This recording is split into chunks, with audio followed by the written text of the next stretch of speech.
வணக்கம் மக்களே. நம்ம பார்க்க போகிற திரைப்பட விமர்சனத்தோட பேர் வடக்குப்பட்ட ராமசாமி.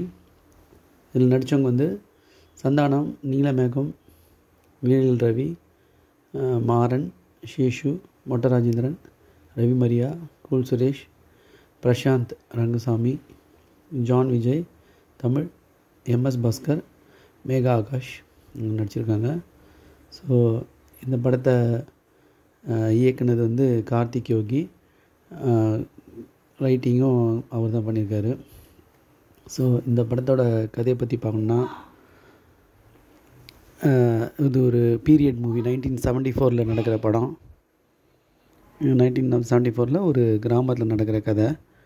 இந்த கதை பார்த்திங்கன்னா, முதல்ல ஒரு கிராமத்தில் ஒரு பானை வைக்கிற பையன் எப்படி ஒரு சின்ன இடத்துல எப்படி ஒரு கோயில் கட்டுறாங்க அப்படின்ற மாதிரி ஃபஸ்ட்டு ஸ்டார்ட் ஆகுது. அப்படி ஸ்டார்ட் ஆன கதை பார்த்திங்கன்னா, ஒரு ஃப்ளாஷ்பேக்கோடு அப்படி ஆகி அந்த கோயில் கட்டின இடம் பெருசாக ஆனவுடனே, ஹீரோ பெருசானவுடனே அந்த கோயிலுக்கு ஒரு தாசில்தார் அந்த சொத்தெல்லாம் அபகரிக்கிற பார்க்குறாரு.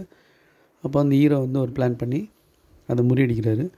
அப்போ அந்த ஊரில் பிரசிடெண்ட் போட்டிக்காக போட்டியிடுற 2 ஊர் பெரிய மனுஷங்களை வச்சு இந்த கதை ஸ்டார்ட் ஆகுது. ஸோ அவங்க இந்த கோயிலை என்ன பண்ணாங்க, இந்த கோயில் திருவிழா நடத்துறதுக்கு தடையாக இருந்தது, கோயில் மூடுறது, அது மாதிரி விஷயங்கள்லாம் நடக்கும்.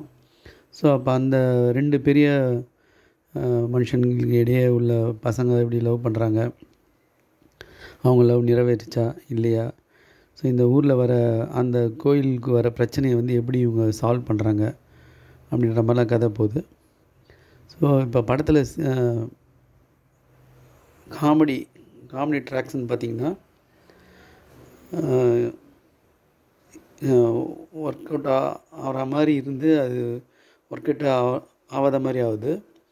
இதில் மாறனும் அவரோட ஃப்ரெண்டு சேஷும் ஃபஸ்ட் ஹாஃப்லேருந்து அப்படி கொஞ்சம் கொஞ்சமாக காமெடி பண்ணி வராங்க. செகண்ட் ஹாஃப்லேயும் அவங்களோட காமெடி தான் நல்லா வருது. நிழல் Ravi, MS Bhaskar and Seshu Maran combo பேசுகிற ஸ்பான்டேனியஸ் நல்லா போகுது. இப்போ டிக்கில் ஒன்றுலாம் பார்த்திங்கன்னா, அவர் கார்த்திக் யோகியோட டைரெக்ஷனில் அந்த காமெடி டைமிங் இது எல்லாமே கரெக்டாக ஒர்க் அவுட் ஆகாமல் இருந்துச்சு. இதில் ஒரு சீனும் கூட பார்த்திங்கன்னா இம்பேக்டாக வரல. கோயில் மூடும் போதெல்லாம் கூட ஒரு இம்பேக்டான சீன்னு சொல்லும்போது பார்த்திங்கன்னா, ஒரு காமெடி ட்ராக்கும் சரி, எந்த ஒரு பாதிப்புமே ஏற்படாமல் இருந்தது. ஃப்ளாட்டாக தான் போயின்ட்டுருக்கு. ஸோ ஃபஸ்ட் ஹாஃப் ஃபுல்லாகவே அப்படி தான் போச்சு. ஹீரோயின் வர சீனு, அப்புறம் இந்த மெட்ராஸ் இது எதுவுமே பார்த்திங்கன்னா கதையோட ஒட்டவே இல்லை. அது பாட்டு ஃப்ளாட்டாக போயின்ட்டுருக்கு. எல்லாம் தேட்டரில் எல்லாம் அமைதியாக உட்காந்துருக்காங்க சிரிக்காமல்.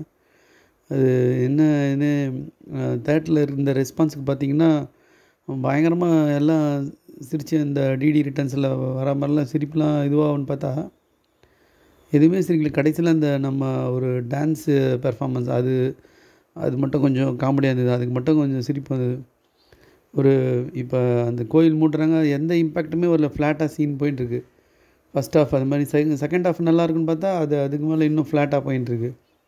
ஒரு இம்பேக்ட்டுமே வரல. அந்த ஊர் பண்ணியாராக வர ரவி மரியாவும் ஜானும் பார்த்திங்கன்னா, எந்த ஒரு இதுவுமே சொல்ல முடியல. இவர் பிரசாந்த் ரொம்ப ஃப்ளாட்டாக இது பண்ணியிருக்காரு.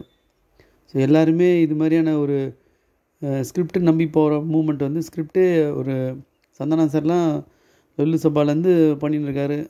அவரெல்லாம் பார்த்துட்டுருக்கோம். ஸோ இப்போ இந்த ஆலி நாடகராஜாவாக இருக்கட்டும், இந்த மாதிரி ஐகானிக் இது ஒரு பர்ஃபார்மன்ஸ்னு சொல்லவே முடியல. அவர் பாவம் எல்லாருக்கும் வழி விட்டு பண்ணுறாரு. ஆனால் அவரோட ஸ்கோரிங்கே கம்மியாக இருக்குது. அது மாதிரி மியூசிக் பார்த்திங்கன்னா, படத்தோட ஒட்டவையில் ஃபில்லப் த பிளாங்க்ஸ் மாதிரி அது போயிருந்தது. ஷான் ரோலானோட மியூசிக்கு அது எப்படி இது பண்ணாங்கன்னே தெரில, டிசைன் பண்ணாங்கன்னே தெரில. மொத்தத்தில் இந்த படம் பார்த்திங்கன்னா, ஃபஸ்ட் ஹாஃப் ஸ்லோவாக இருந்தது, செகண்ட் ஹாஃப் அதை விட ஸ்லோவாக இருந்தது. அவர் சந்தான அண்ணன் பார்த்திங்கன்னா ஸ்கிரிப்டுக்காக அவ்வளோ இது மெனக்கெட்டுருக்காருன்றது மட்டும் தெரியுது. ஆனால் அது அவர் எப்படி அதை இது பண்ணார், அக்செப்ட் பண்ணாருன்னே தெரில அது. ஸோ படம் பார்த்திங்கன்னா 2-3 பேர் எழுந்தே வெளியே போயிட்டாங்க. தேட்டர் செகண்ட் ஹாஃப் அப்போலாம் பார்த்திங்கன்னா நடுவில் 2-3 பேர் எழுந்தே வெளியே போயிட்டாங்க. சந்தானத்துக்காக ஆனால் ஒரு வாட்டி இந்த படத்தை பார்க்கலாம்.